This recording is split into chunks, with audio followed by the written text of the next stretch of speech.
Right, so back with the BJ40 Resto. Now I've been cracking on with it. We've got the cab right down to its bare bones. All the parts have been stripped out. Now take your time doing this, because some of these little components are, you know, brittle where they're so old. So take them off slowly. You don't want to break anything.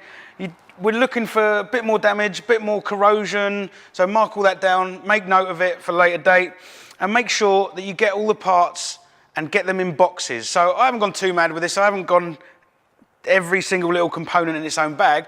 But, you know, for example, I've put hinges and brackets from outside in one box. We've got inside like dash components, switches and all that in another box. Just keep it like that so you can keep a fair amount of organisation when you come to put it all back together. Now, we knew about some of the more obvious corroded, damaged areas on the body.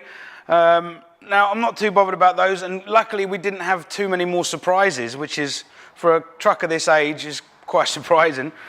But one of the areas that really surprised me was the fuel tank area.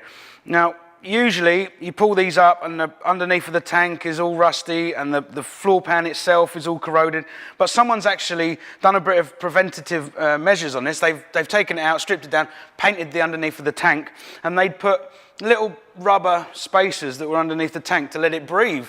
Now this has helped, definitely. As you can see, all we've got here is a little bit of surface rust, and that is perfect, just what we want to move forward with this project.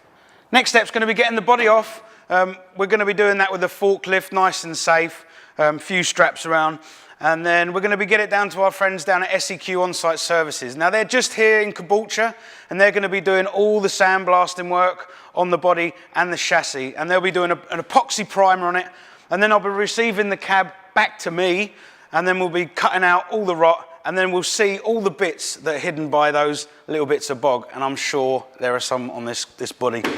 There always is. So, right, let's get this off. Let's get the forklift warmed up. Let's get on with it.